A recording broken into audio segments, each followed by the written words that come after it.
आम आदमी पार्टी ने 9 जुलाई 2025 को अपने छात्र संगठन ASAP यानी association of students for alternative politics को हिमाचल प्रदेश के हमीरपुर जिले में लॉन्च किया। ये संगठन देश भर के छात्रों को वैकल्पिक राजनीति की दिशा में जोड़ने की कोशिश करेगा। हमीरपुर में आयोजित लॉन्च कार्यक्रम में प्रदेश प्रभारी ऋतुराज गोविंद झा और सह प्रभारी विजय फुलारा की मौजूदगी में ASAP की शुरुआत की गई। इस मौके पर बड़ी संख्या में युवाओं और छात्रों ने संगठन की सदस्यता ली। ASAP का उद्देश्य है शासन, शिक्षा और विकास जैसे मुद्दों को केंद्र में रखते हुए छात्र राजनीति को नई दिशा देना। ऋतुराज गोविंद झा ने ASAP को एक परिवर्तन का आंदोलन बताते हुए कहा कि ये संगठन पारंपरिक राजनीति से हटकर शिक्षा, स्वास्थ्य और बेरोजगारी जैसे जमीनी मुद्दों का समाधान तलाशेगा। देखिए इस रिपोर्ट में।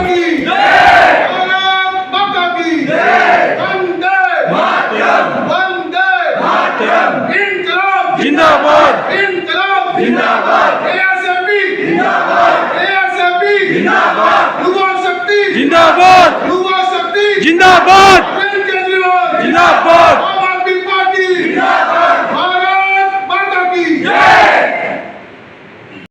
युवाओं की भागीदारी राष्ट्र निर्माण में हो और ASAP को पूरे हिमाचल प्रदेश में हमें हर यूनिवर्सिटी, हर कॉलेज, हर जगह पे लेके जाना है, युवाओं को जगाना है, राष्ट्र निर्माण में लगाना है। अपने कॉलेज के मुद्दों पे भी लड़ेंगे, युवाओं के मुद्दे पे भी लड़ेंगे, शिक्षा पे भी लड़ेंगे, ट्रांसपोर्टेशन पे भी लड़ेंगे। एक बार हाथ का जोरदार नारा लगाएंगे शहीद आजम भगत सिंह को याद करते हुए, भारत माता की जय, भारत माता की जय, युवा शक्ति जिंदाबाद, युवा शक्ति जिंदाबाद, युवा शक्ति जिंदाबाद, भारत माता की जय, भारत माता की जय, आम आदमी पार्टी जिंदाबाद, आम आदमी पार्टी जिंदाबाद, अरविंद केजरीवाल जिंदाबाद, अरविंद केजरीवाल जिंदाबाद। बहुत बहुत धन्यवाद। जय हिंद, जय भारत।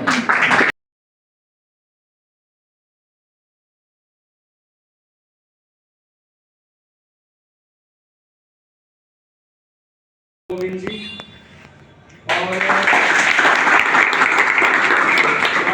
सह प्रभारी विजय फुलारा जी,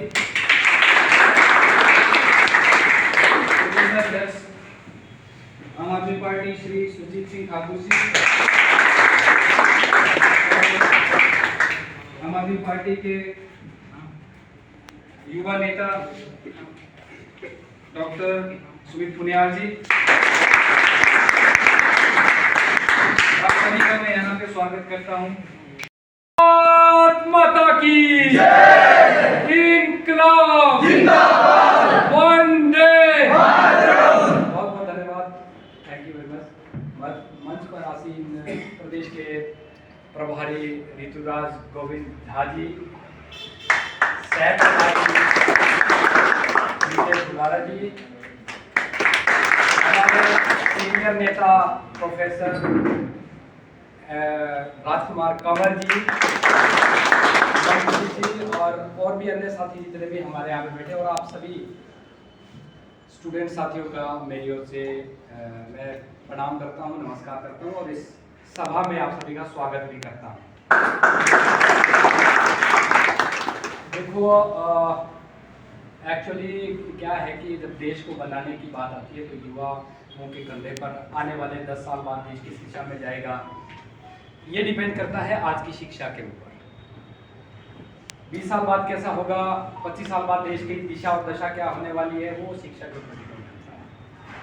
और सबसे मेन बात बोला भी जाता है कि शिक्षा वो शेरनी का दूध है, जो भी पीता है वो दहाड़ता है, प्रश्न पूछता है। और प्रश्न किससे पूछता है? सिस्टम से पूछता है। ये सारी चीजें हैं जो शिक्षा से मिलती है। अधिकार हमें पता होना चाहिए, हमारे अधिकार क्या है, हमें ये भी पता होना चाहिए हमारे कर्तव्य क्या है। बहुत सारी चीजें ऐसी है जो पढ़ाई से ही हमें मिल सकती है। देश आज पिछड़ा है तो किस वजह से पिछड़ा? इतिहास कंगाल लो आप, बहुत सारे स्टूडेंट यहाँ पे इतिहास के भी होंगे, पढ़ा होगा आप लोगों ने कि कोई भी देश विकसित नहीं हो सकता जब तक कि उस देश को अच्छी शिक्षा ना मिले। और शिक्षा की अभी सह प्रभारी जी ने बात रखी कि बहुत आप तो बहुत कम स्टूडेंट है यहाँ पे, बहुत ज़्यादा संख्या ऐसे बच्चों की है जिनको एडमिशन ही नहीं मिला। तो इसके लिए दोषी कौन है? बहुत सारी चीज़ों के लिए अगर बच्चा पढ़ना भी चाह रहा है, उसके पास समय नहीं है, उसके पास पैसा नहीं है, कॉलेज में आने के लिए बस का किराया नहीं है, जो हमारी समस्या अभी गिनाई गई, ये किसकी वजह से है? इसके लिए कौन जिम्मेवार है? बहुत बार तो हम यूज टू हो गए, हम इतने यादी हो गए इस बात के, हमें लगता है कि अगर हम गरीब है तो उसके लिए हमारे माँ बाप जिम्मेवार है। कितने लोगों को लगता है यहाँ पे कि अगर हम गरीब हैं या मेरे पास बस का किराया नहीं है या मैं आगे स्टडी नहीं कर पा रहा हूँ या मैं भी महंगे से महंगे स्कूल या कॉलेज में नहीं पढ़ पा रहा हूँ, कितने बच्चों को ये लगता है कि हमारे माँ बाप गरीब है इसलिए नहीं मैं पढ़ पा रहा हूँ।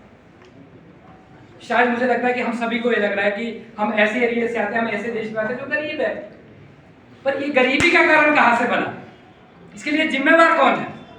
इसके लिए जिम्मेवार एक ही है, वो है हमारे थिंक टैंक, जो सोचते हैं, जो प्लानिंग होती है, किसी देश को आगे ले जाने की प्लानिंग होती है, जो आज जो हो रहा है, जो घटित हो रहा है, इसके पीछे की आज की प्लानिंग नहीं है।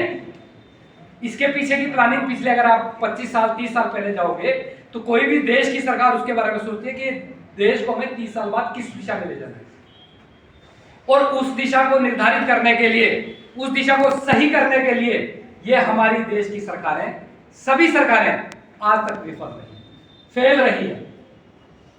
आप लोग जानते होंगे, मुझे बड़ा अचंभा हुआ, मुझे लगता था कि शायद जो पलायनता है वो सिर्फ और सिर्फ सबसे ज्यादा संख्या में पंजाब से सिर्फ हो रही है, दूसरे देशों में जा रहे लोग, आपके भी बहुत सारे ऐसे रिश्तेदार होंगे जो दूसरे देशों में, पर मैं यहाँ मंडी, हमीरपुर और कांगड़ा में आके बड़ा हैरान हुआ कि यहाँ से भी बहुत सारी फैमिलियां सब बाहर चले गए। अब बाहर जाने का कारण क्या है? अब मैं आप लोगों को बोलता हूँ कि आपको अपना घर छोड़ना है, तो कितने साथी है यहाँ पे जो खुशी खुशी अपना घर छोड़ेंगे? कोई हाथ खड़ा करता है कि मैं खुशी खुशी अपना घर छोड़ूंगा? कोई भी एक भी नहीं होगा, मैं गारंटी देता हूं इस बात की। अगर छोड़ना पड़ रहा है तो उसके पीछे के कारण है, उसके पीछे उसकी मजबूरी है, और वो मजबूरी क्या है? आप सभी देखते हैं कि अगर किसी को बीमारी लग जाती है,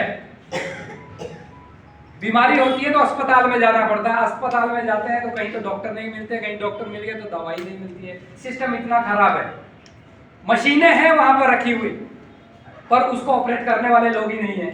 तो ऐसी स्थिति से, ऐसी समस्याओं से हम लोग जूझ रहे हैं समाज के अंदर, और ये सारी चीजें क्यों हो रही है?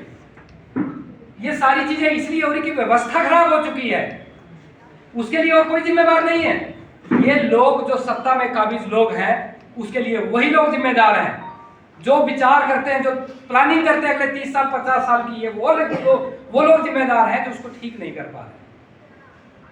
अगर आप चाहते हैं कि हिमाचल प्रदेश में ये सारी व्यवस्था ठीक हो जाए, हमारे माता पिता या दादा दादी घर में होंगे, हर महीने की उनकी भी 1000-5000 रुपए की दवाई आती होगी, बहुत सारे साथी ऐसे भी होंगे जिनकी आती होंगी।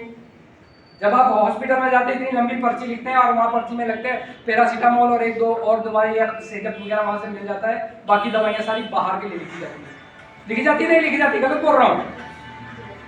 अगर गलत बोल रहा हूँ तो कोई भी हाथ खड़ा करके बोल सकता है मैं इस पॉइंट पे गलत बोल रहा हूँ, तो हम उसको ठीक करने की कोशिश करेंगे। स्कूलों की बात करते हैं, कॉलेजों की बात करते हैं। अभी आपने देखा कि पिछले दिनों बहुत सारे स्कूल ऐसे हैं हिमाचल प्रदेश के जो बंद किए गए। अब इसके पीछे का भी मैं कारण बताना चाह रहा हूं आप लोगों को कि क्यों किए गए। चलो मानते हैं कि इन्होंने एक क्राइटेरिया निकाला कि जिस स्कूल के अंदर मात्र 10 बच्चे हैं वो स्कूल बंद किया जाएगा। चलो जी कर लो, ठीक है, बंद कर लो, आप आपकी योजना है, आपने ऊपर से रणनीति बनाई कि बंद करना तो कर दो। पर मैं पूछना चाहता हूं उन 10 बच्चों में से कि अगर 10 बच्चे ही स्कूल के अंदर है, इस स्कूल के अंदर पढ़ते हैं, तो उन 10 बच्चों की क्या गलती है? उन 10 बच्चों की क्या गलती है?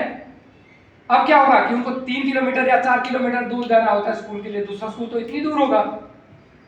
तो अब क्या होगा, या तो वो बच्चा, अगर तो माँ बाप थोड़े अवेयर होंगे, थोड़ा सा समझते होंगे, एजुकेशन की वैल्यू को समझते होंगे, तो कोशिश करेंगे वो अपनी गाड़ी कार किसी तरीके से बच्चे को वहां जाके पढ़ाने के लिए छोड़ देंगे। छोटा बच्चा, प्राइमरी की बात कर रहा हूँ।